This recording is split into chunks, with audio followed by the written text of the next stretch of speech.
2018 সাল পর্যন্ত বাংলাদেশে সরকারি চাকরিতে 56% কোটা প্রচলিত ছিল।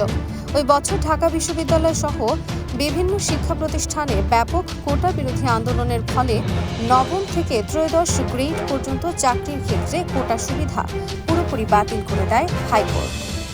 পরে 2021 সালে মুক্তিযোদ্ধা কোটা বাতিলের অংশটিকে চ্যালেঞ্জ করে কয়েকজন মুক্তিযোদ্ধার সন্তান হাইকোর্টে রিট করেন। সে রিটের শুনানি নিয়ে কেন 30% মুক্তিযোদ্ধা কোটা বাতিলের সিদ্ধান্ত অবৈধ ঘোষণা করা হবে না তা জানতে চেয়ে রুল জারি করা হয়। পরে আদালত তার বক্তব্যে বলেছেন, আগের মতো কোটা বহাল থাকবে।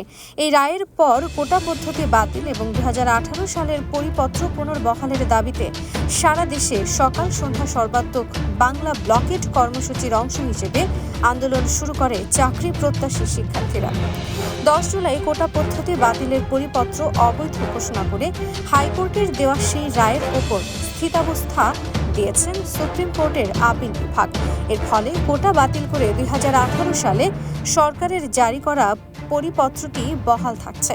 কিন্তু এরপরও রাস্তা বন্ধ করে আন্দোলন চালিয়ে যাওয়ার ঘোষণা দিয়েছে শিক্ষার্থীরা। এখন প্রশ্ন উঠেছে, আদালতের রায়ের পরও তীব্র গরমের মধ্যে সাধারণ মানুষ ও হাসপাতালগামী রোগীদের কোনো ভোগান্তিতে ফেলছে শিক্ষার্থীরা? খোঁজ নিয়ে জানা গেছে, এই আন্দোলনের ছদ্মাবরণে মাঠে নেমেছে সরকার বিরোধী শক্তি। আন্দোলনে আর্থিক সহযোগিতা করছে বিএনপি, জামায়াত, ছাত্রদল ও শিবিরকে পেছন থেকে সাংগঠনিক শক্তি দিতে নির্দেশ দিয়েছে বিএনপির হাইকমান্ড।